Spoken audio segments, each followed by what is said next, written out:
네, 각 증권사 투자전략팀장과 시장의 이슈를 다뤄보는 시간입니다. 오늘은 HMC투자증권 변준호 투자전략팀장 전화 연결돼 있습니다. 안녕하세요.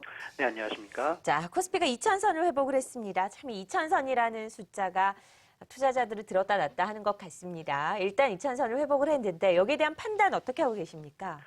네, 일단 오늘 시장 흐름은 최근에 브렉시트 이후에 시장 참여자들의 우려를 상쇄할 만한 호재들이 계속 나오고 있는 데 따른 영향으로 풀이됩니다. 글로벌 우려들이 점차 좀 완화되면서 외국인의 순매수 기조가 좀 지속이 되고 있는데요. 특히 이제 호재로 작용하는 것이 브렉시트 협상 이후에 이제 영국 총리가 다시금 내정되었다는 점, 그리고 일본이 추가 부양을 할 것이라는 기대감 등이 반영되는 것 같고요. 또 메르켈 총리가 당장 그 유럽계 은행에 대해서 위험이 적다라는 부분의 낙관적인 코멘트를 또 시사하면서 유럽 은행들에 대한 전반적인 우려도 완화된 것이 좀 호재로 작용하고 있는 모습입니다. 상반기 미국 경기 지표가 좀 대체로 좀 부진했는데요. 최근 6월 이후로 고용 지표 및 ISM 제조업 지수 등 일부 시장과 좀 연관성이 높은 지표들이 좀 좋게 발표되면서 미국 경기 및 글로벌 경기 우려가 다소 좀 완화된 것도 시장에 긍정적인 영향을 주고 있는 것으로 판단됩니다. 네, 미국 지표가 개선이 되고 있고 우리나라 실적 시즌 기대감도 더해지고 있습니다. 서머랠리 굉장히 오래간만에 기대를 해봐도 좋지 않을까 하는 이야기가 있는데요. 이에 대한 의견은 어떠신지 궁금합니다. 네, 말씀드린 대로 미국 지표가 다시 좀 좋아지면서 미국 경기 우려가 좀 완화되고 있다는 점이 긍정적인 포인트라고 생각이 되고요. 또 알코아라고 이제 알루미늄 업체가 이제 실적을 좀 좋게 2분기 실적을 발표하면서 미국은 지금 실적 호조와 경기 개선 기대감이 좀 같이 작용하고 있는 것으로 풀이됩니다. 그래서 좀 사상 최고치를 경신한 상황이고요. 브렉시트 이후에 눌렸던 매수세가 좀 재차 유입되는 그런 상황으로 보여집니다. 미국 그 경기 및 금융시장 상황이 지금 계속 호전되고 있는데요. 이렇게 되면은 결국은 미국 연준 입장에서는 금리 인상 지연 기대감을 시장에서는 계속 기대하고 있습니다만 어떤 경기 및 금융시장의 상황이 계속해서 호전이 된다면 매파적 시각이 다시 좀 부각될 수 있다는 점은 오히려 좀 경계 요인으로 판단이 됩니다. 현재 시장 참여자들이 미국 금리 인상을 뭐 거의 고려하지 않고 있기 때문에 사실 금리 인상 얘기가 다시 좀 재부각이 되면 투자자들은 차익 실현에 나설 가능성이 좀 높아 보이고요. 국내 증시에도 부담으로 작용할 가능성이 있어 보입니다. 7월 말까지는 지금 주요국들의 통화 정책이 대기하고 있기 때문에 아마 그와 같은 기대감으로 인해서 추가 상승이 시장은 가능할 것으로 좀 예상이 되는데요. 다만 실제 주요국들의 부양 의지는 브렉시트 우려가 좀 어느 정도 지금 완화된 상태이기 때문에 기대만큼 크지 않을 수 있다는 점 또 유의할 필요가 있어 보입니다. 따라서 시장은 추가적인 상승 흐름을 보일 수 있겠습니다만 7월 하순으로 갈수록 박스권 상단의 저항을 받는 그런 모습이 예상이 되고 있습니다. 네, 그렇다면 이번 달 FM쇼의 결과까지 적극적인 시장 대응 전략은 좀 미뤄야 된다라고 생각하시는지 대응 전략 어떻게 세우는 게 좋을까요?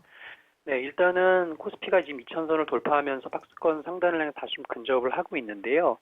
최근 금융시장의 특징은 이제 환율 변동성이 굉장히 커지고 있다는 점에서 환율을 좀 유의 깊게 봐야 될 것 같습니다. 저번에 말씀드린 것처럼 7월 말에 통화정책 회의들이 좀 일제히 몰려있기 때문에 그때까지는 어떤 정책 기대감이 여러 가지 변수들을 좀 압도하면서 시장의 추가 상승을 이끌 수 있겠습니다만 이후에는 이제 우리가 환율의 좀 양면의 칼의 성격을 좀 같이 고려해서 시장을 봐야 될 것으로 판단이 됩니다.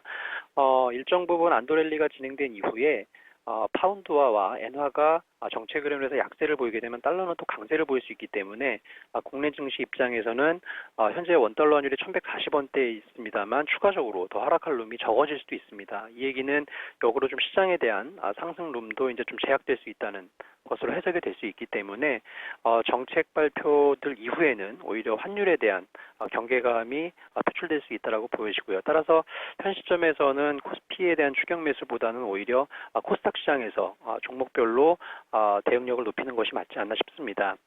코스닥 지수 중에서 특히 작년 고점 대비해서 이제 코스닥 지수가 대략 한 10% 정도 지금 하락한 상황인데요. 그 안에서도 코스닥 100 지수, 그러니까 코스닥 내에서 대형주들은 주가가 고점 대비 한 20%가량 빠졌습니다. 상대적으로 대형주들에 대한 관심이 높았고 또 실적도 부진했기 때문에 코스닥 내 대형주들이 좀 많이 부진했었는데요. 최근에 주가가 이미 좀 충분히 하락했다는 점 등을 고려해 보면 코스닥 내 주가가 눌려 있는 대형주들에서 이후에 기회를 계속해서 찾아가는 과정이 현 국면에서 유리한 투자 전략이 아닌가 그렇게 생각하고 있습니다. 자, 코스피보다는 코스닥에 좀 더 관심을 두자라는 이야기입니다. 코스피가 박스권 상단에 위치하고 있기 때문에 코스닥에 차익이 좀 실현돼 있는 대형주 눈여겨보자라는 의견을 제시를 해주셨습니다.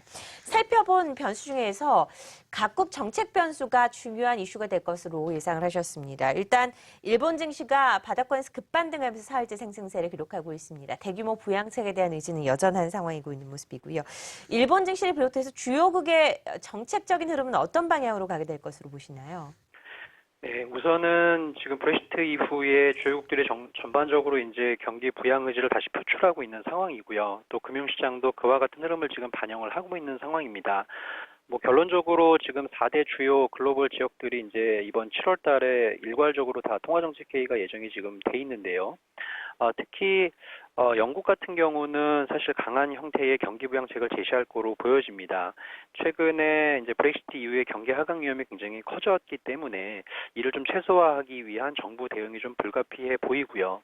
그런 관점에서 영국은 좀 공격적인 경기 부양책을 실시할 가능성이 높아 보이고 이에 따라서 파운드화는 지속적으로 좀 약세를 보일 가능성이 높지 않나 보고 있습니다.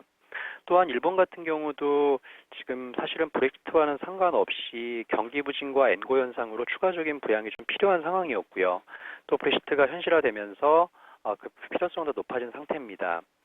지난 주말에 참의원 선거에서 아베 정권이 좀 승리를 한 점, 그 다음에 버냉키 전 미국 FRB 의장이 일본을 방문했다는 소식 등으로 인해서 현재 추가 부양에 대한 가능성은 매우 높아진 그런 상태라고 보여집니다.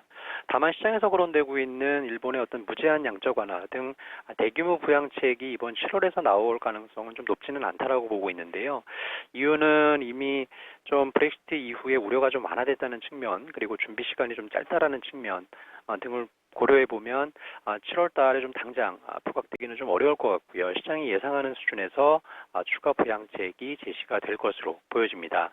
한편 국내 증시에 조금 더 이제 중요하다고 보는 그 미국 페드나 또 ECB 통화정책회의 등은 브렉시트 이후 상황을 좀 더 지켜보자는 식의 유보적 형태를 띌 가능성이 높아 보이기 때문에 시장에 생각보다 그렇게 크게 우호적으로 작용할 것 같지는 않아 보입니다. 네, 영국과 일본의 부양책이 커져갈수록 위험자산 선호 현상이 커질 것이라는 투자은행의 리포트도 있었는데 각국의 정책들이 어떻게 발표되는지 한번 확인을 해보도록 하겠습니다. 말씀하셨듯이 정책들이 온도차를 보여준다면 환율 변동성은 더 커질 거라고 보시는지 원달러 환율의 레인지는 어떻게 정도 생각하고 계신가요? 네, 환율이 이제 정책 발표 이후에는 중요한 변수가 될 거라고 말씀을 드렸는데요. 특히 상대적으로 영국하고 일본의 경기 부양 의지가 지금 높은 상황이기 때문에 향후 파운드화와 엔화의 단기적인 추가 약세 가능성은 계속해서 열려 있다라고 보여집니다. 따라서 파운드화와 엔화가 좀 약세를 보이게 될 경우에는 상대적으로 달러는 이제 강세 압력을 좀 받을 수 있겠고요. 또 지금 브렉시트 후에 미국 지표가 또 좋아지고 있는 조짐이 보이기 때문에 뭐 여러 가지로 달러는 다시 좀 강세 압력을 받을 수 있는 그런 상황이다라고 보여집니다.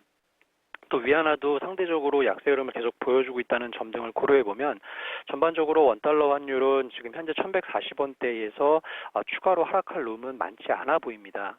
그런 측면에서 보면 시장과 좀 연결해서 생각해 볼 경우에 외국인의 매수 강도가 1140원 이하에서는 확실히 좀 약화될 수 있는 그런 변수로 좀 작용할 수 있을 것 같고요.